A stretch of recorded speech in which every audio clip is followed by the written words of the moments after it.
Hello friends, आप सभी का हमारी यूट्यूब चैनल एनर्जेटिक क्लासेस में स्वागत करता है। दोस्तों, इस वीडियो में हम सब क्लास 10th मैथ का chapter 3 pair of linear equation into variable पढ़ेंगे और ये इस चैप्टर का पार्ट 14 है। अगर आपको क्लास 10th का मैथ पढ़ना है तो प्लीज़ हमारे चैनल को सब्सक्राइब कर लीजिए और बेल आइकन को भी प्रेस कर लीजिए, जिससे अपकमिंग वीडियो की नोटिफिकेशन आप तक पहुँच सके। तो चलिए शुरू करते हैं। दोस्तों, शुरू करने से पहले मैं आपको बता देना चाहता हूँ कि this video is not for kids. तो चलिए स्टार्ट करते हैं। ये आपका क्वेश्चन नंबर सेकंड है। ये देखिए क्वेश्चन नंबर 4 का सेकंड है। तो इस क्वेश्चन में भी आपको यही करना है कि कंसिस्टेंट और इनकंसिस्टेंट बताना है, और अगर कंसिस्टेंट है तो उसका क्या क्या फाइंड करना है, सॉल्यूशन फाइंड करना है ग्राफिकली। तो ये आपका सेकंड है। तो सेकंड में पहले इसको सॉल्व करने के लिए ए वन बी वन सी वन मान लीजिए। तो ये देखिए इक्वेशन आपका दोनों एक सेम अरेंज है, इक्वल टू के इधर दोनों कांस्टेंट है, इसके भी इक्वल टू के इधर कांस्टेंट है और इसके भी इक्वल टू के इधर। तो इसको ए1 मान लीजिए, इसको बी1 और इसको सी1। इसी तरह इसमें ए2 मान लीजिए, बी2 मान लीजिए और ये आपका सी2 हो जाएगा। अब उसके बाद इसको एक एक एक करके सॉल्व कर लीजिए। तो a1/a2 पहले निकाल लीजिए। तो a1 क्या है 1, a2 क्या है 3। ये तो सॉल्व नहीं होगा, अभी इतना ही रहने दीजिए। फिर b1/b2 निकाल लीजिए। b1 कितना है -1, तो -1 b2 और b1 हो गया -1, b2 कितना है -3। ये देखिए माइनस से माइनस कैंसिल, फाइनली क्या आ गया आपका 1/3। इसी तरह c1/c2 निकाल लीजिए। तो c1 क्या है आपका, ये देखिए c1 8 है तो 8 लिख लीजिए, और c2 क्या है 16, तो 16 लिख लीजिए। अब देखिए ये 8 1 जा 8, 8 2 जा 16, ये आपका 1/2 आया। तो यहाँ पे देखिए, यहाँ पे देखने से आपको पता चल रहा है a1/a2 1/3 आया, b1/b2 भी 1/3, लेकिन c1/c2 कितना आया 1/2।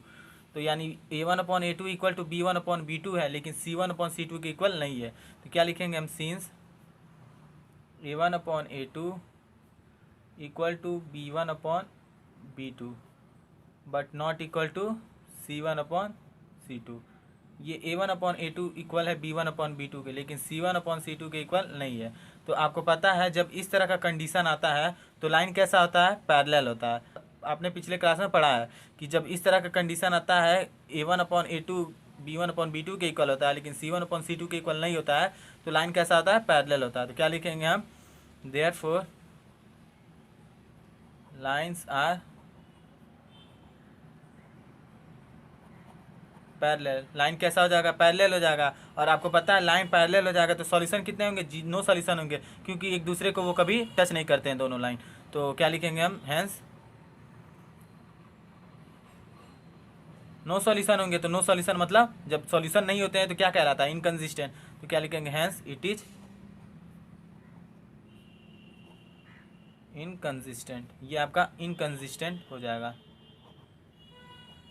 तो ये आपका इनकंसिस्टेंट हो गया। अब जब इनकंसिस्टेंट हो गया तो इसमें तो आपको सॉल्यूशन फाइंड नहीं करना है, क्योंकि आपको बस उसी का सॉल्यूशन फाइंड करना है ग्राफिकली जो कंसिस्टेंट होगा। तो ये इनकंसिस्टेंट हो गया, तो आपका इतना ही आंसर हो जाएगा। तो अब आते हैं क्वेश्चन, इसी का क्वेश्चन नंबर 3 पे। तो ये रहा आपका क्वेश्चन नंबर 3।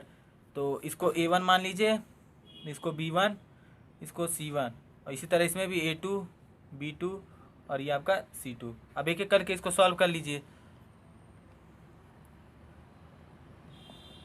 तो आपका a1/a2 निकाल लीजिए। a1/a2 क्या है आपका, ये देखिए 2, a1 2 है और a2 क्या है 4। तो यहाँ लिख लीजिए 2/4। ये देखिए कैंसिल हो रहा है, 2 1 जा 2, 2 2 जा 4। इसी तरह b1/b2 निकाल लीजिए। तो ये देखिए b1/b2, तो b1 क्या है आपका, b1 देखिए +1 है, यहाँ देखिए +1 है, और b2 क्या है -2। तो यहाँ लिख लीजिए +1/b2 क्या है -2। तो अब ये सॉल्व नहीं हो रहा है तो इतना ही रहने दीजिए। इसी तरह c1/c2 निकाल लीजिए। तो c1 क्या है, c1 देखिए यहाँ पे -6 है, तो -6 लिख लीजिए यहाँ पे। और c2 क्या है, तो c2 आपका -4 है, तो ये रहा मेरा -4। माइनस से माइनस कैंसिल हो जाएगा, 2 2 जा 4 और 2 3 जा 6। फाइनली कितना आ गया 3/2। तो यहाँ देखिए a1/a2 1/2 आया, b1/b2 -1/2 आया, और c1/c2 3/2 आया। तो यानी इससे ये पता चल गया a1/a2 b1/b2 के इक्वल नहीं है। तो क्या लिखेंगे हम, since a1/a2 not equal to b1/b2। जब यही दोनों इक्वल नहीं है तो तीसरा लिखने की ज़रूरत नहीं है। तो ये आपका कंडीशन हो गया। तो ये कंडीशन किस में अप्लाई होता है? जब लाइन कैसा होता है, लाइन इंटरसेक्ट करते हैं एक दूसरे को, तब ये a1/a2 नॉट इक्वल b1/b2 ये कंडीशन होता है। तो क्या लिखेंगे हम? Therefore lines are intersecting at a point. Line क्या करेंगे? एक दूसरे को इंटरसेक्ट करेंगे। और जब लाइन इंटरसेक्ट करेंगे तो इसके सॉल्यूशन होंगे, क्योंकि एक जगह इंटरसेक्ट करेंगे तो यानी एक सॉल्यूशन तो होंगे ही। और जब सॉल्यूशन होंगे तो क्या कहलाएगा? कंसिस्टेंट कहलाएगा। तो क्या लिखेंगे? हैंस इट इज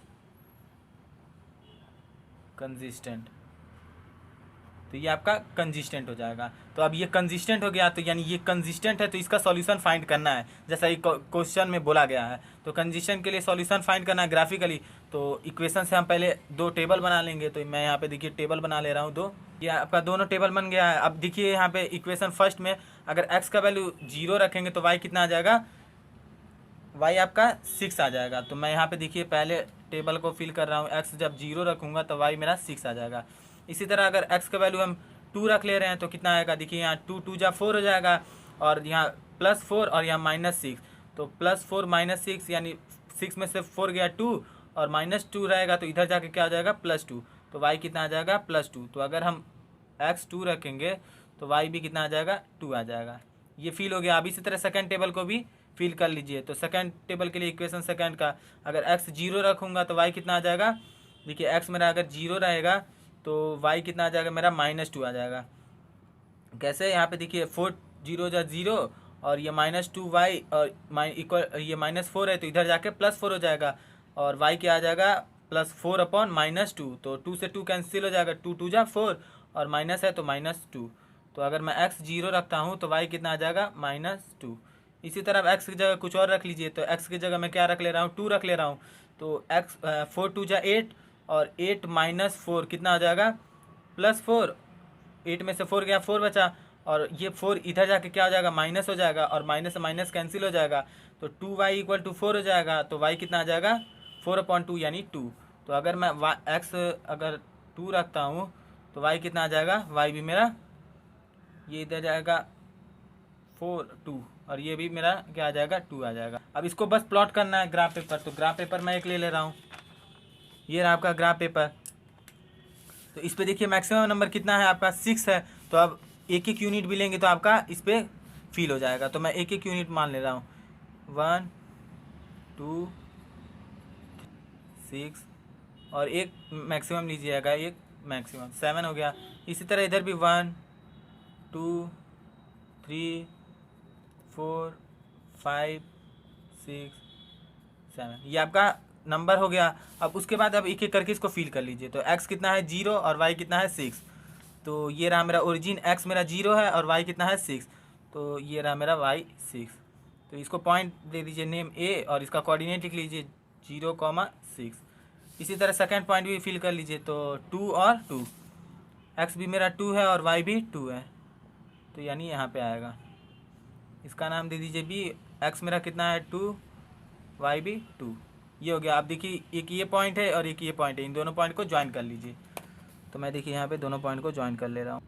दोनों पॉइंट मेरा ज्वाइन हो गया। अब इस लाइन पे आप इक्वेशन फर्स्ट को लिख सकते हैं। तो मैं यहाँ पे लिख ले रहा हूँ 2x + y - 6 = 0। ये हो गया आपका इक्वेशन फर्स्ट। अब सेकंड इक्वेशन को भी इस पर ड्रॉ कर लीजिए। तो x कितना है? 0 और y कितना है? -2।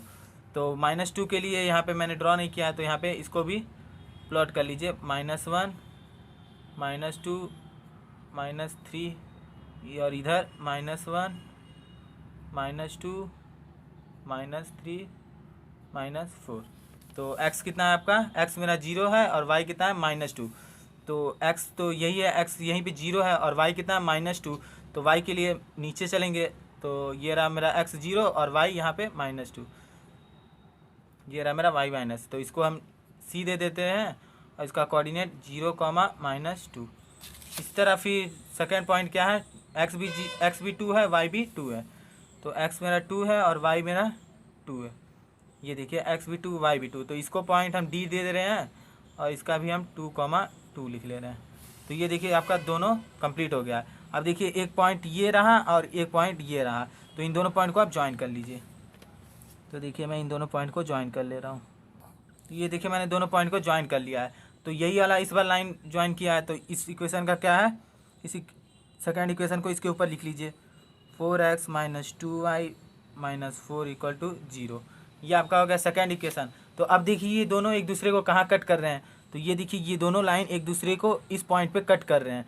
तो ये इस पॉइंट का कोऑर्डिनेट देखिए कितना है, कोऑर्डिनेट मतलब x और y कितना है। तो x के लिए मैंने कहा था हॉरिजॉन्टल देखिएगा और y के लिए वर्टिकल। तो x का यहाँ से यहाँ तक है, यानी यहाँ से यहाँ तक कितना दूरी है, देखिए यहाँ से यहाँ तक 2 यूनिट है। तो यानी x कितना आ जाएगा आपका 2 और y कितना आ जाएगा, y के लिए वर्टिकल देखेंगे तो y देखिए यहाँ से यहाँ तक कितना दूरी है इस पॉइंट का, यहाँ से यहाँ तक 2 यूनिट है, यानी x भी 2 है और y भी 2 है। तो क्या लिखेंगे हम आंसर में,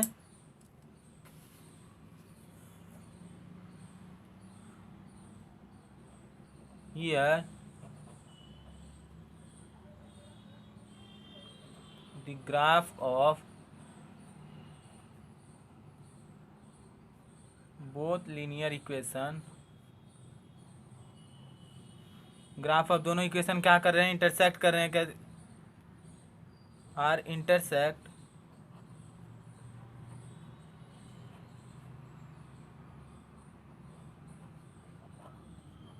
एट अ पॉइंट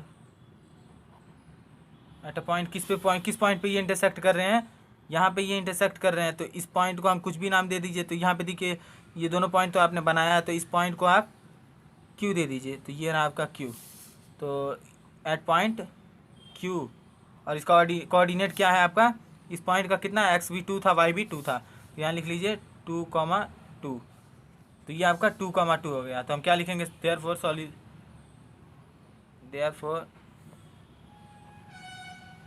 सॉल्यूशन